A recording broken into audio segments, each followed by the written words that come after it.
There different kinds of exercise, মানে কি বিভিন্ন প্রকার ব্যায়াম আছে, তাই তো? তাহলে এখানে যেহেতু দেয়ার দিয়ে শুরু হয়েছে, তাহলে আর এখানে কি আছে? এক্সারসাইজেস, মানে কি এক্সারসাইজ অর্থ কি?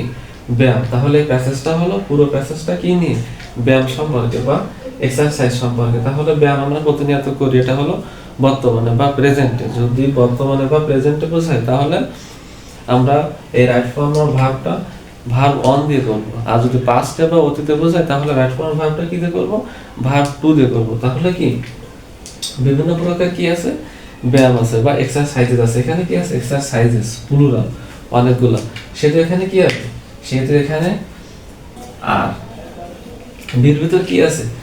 ইজ আর ওয়াজ আর। এবার পরেরটা ওয়াকিং অন অফ দেম, মানে কি হাঁটা হচ্ছে কি এক্সারসাইজের গুলোর মধ্যে বা ব্যায়ামের গুলোর মধ্যে কি অন্যতম একটি।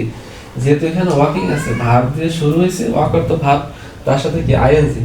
যদি ভার্বের সাথে আইএনজি থাকে শূন্যস্থানের আগে বা নাউন থাকে, তাহলে সেখানে কি হবে?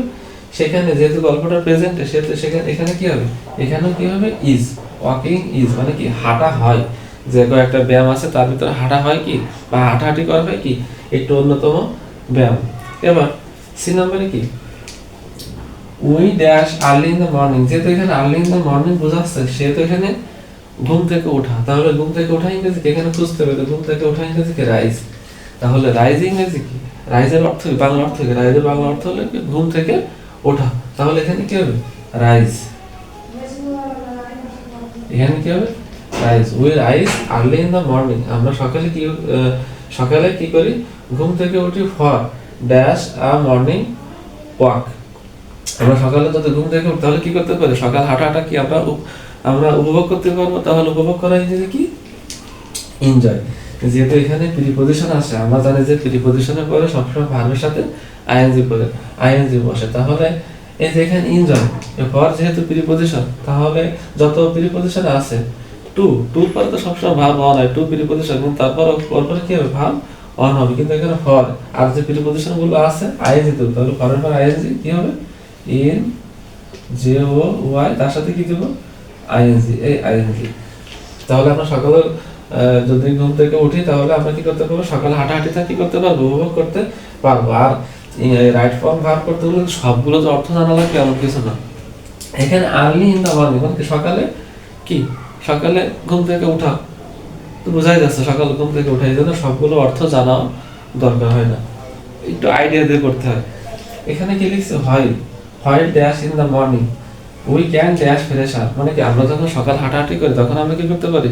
সতেজ বাতাসটা আমরা কি শ্বাস প্রশ্বাস নিতে পারি, বা সতেজ বাতাসটা আমরা নিতে পারি। তাহলে কি হোয়াইল, আমরা জানি যে হোয়াইলের পরে যদি সাবজেক্ট না থাকে তাহলে ভার্বের সাথে কি হবে? আইএনজি হবে। তাহলে কি হবে? While dash in the morning, মানে সকালে যদি আমরা হাঁটি বা হাঁটার সময় কি করতে পারি? তাহলে এখানে হাঁটা ইংরেজি ওয়াক। তাহলে এখানে কি হবে? ওয়াকিং। এর সাথে কি লাগাবো?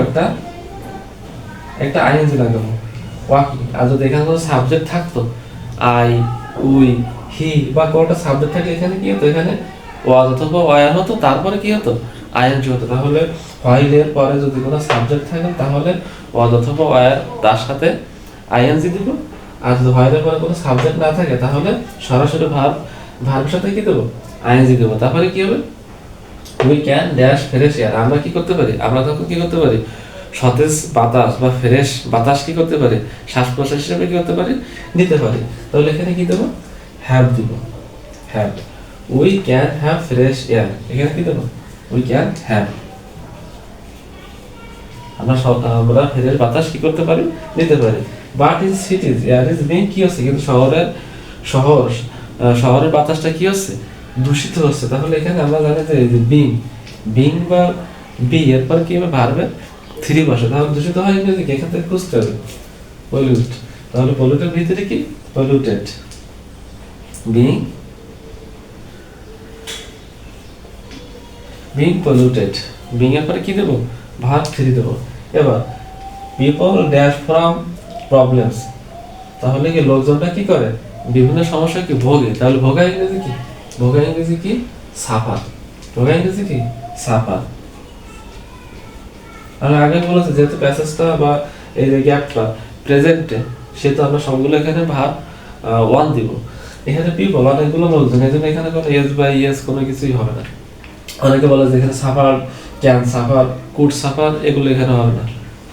তারপরে কি টু ড্যাশ দিস প্রবলেম, মানে যদি এই সমস্যাটা আমরা কি করতে পারি, ওভারকাম করতে পারি বা দূর করতে চাই, তাহলে দূর করা ইংরেজি কি, ওভারকাম বা নিয়ন্ত্রণ করা, কি হবে, ওভারকাম, ওভারকাম। এই যে টু, টুর পরে কি হয়, ভার্বের কি কোন ফর্ম বসে, ভার্বের বেস ফর্ম, এই যে টু ওভারকাম ভার্ব। আবার এখানে ক্যান, এই ক্যানটা হলো কি মডেল অক্সিলারি, মডেল অক্সিলারির পরে কি বসছে, হ্যাভ, এখানে কিন্তু হ্যাভ বসেনি, কি বসছে, হ্যাভ। তাহলে এই সমস্যাটা যদি আমরা দূর করতে চাই তাহলে কি করতে হবে, পিপল এন্ড গভর্নমেন্ট শুড কি, লোকজন এবং সরকারকে কি করতে হবে, এই সমস্যার সমাধানের জন্য এগিয়ে আসতে হবে। আমরা জানি কি এগিয়ে আসা ইংরেজি কি, ফরওয়ার্ড, ফরওয়ার্ড মানে কাম, ফরওয়ার্ড মানে কি এগিয়ে আসা, তাহলে আসা ইংরেজি কি, কাম। আর আমরা জানি কি modal verb, can, could, shall, should, may, might, এই যে মডাল ভার্বগুলো আছে সেই মডাল ভার্বগুলোর পরে সবসময় কি হবে, ভার্ব ওয়ান হবে।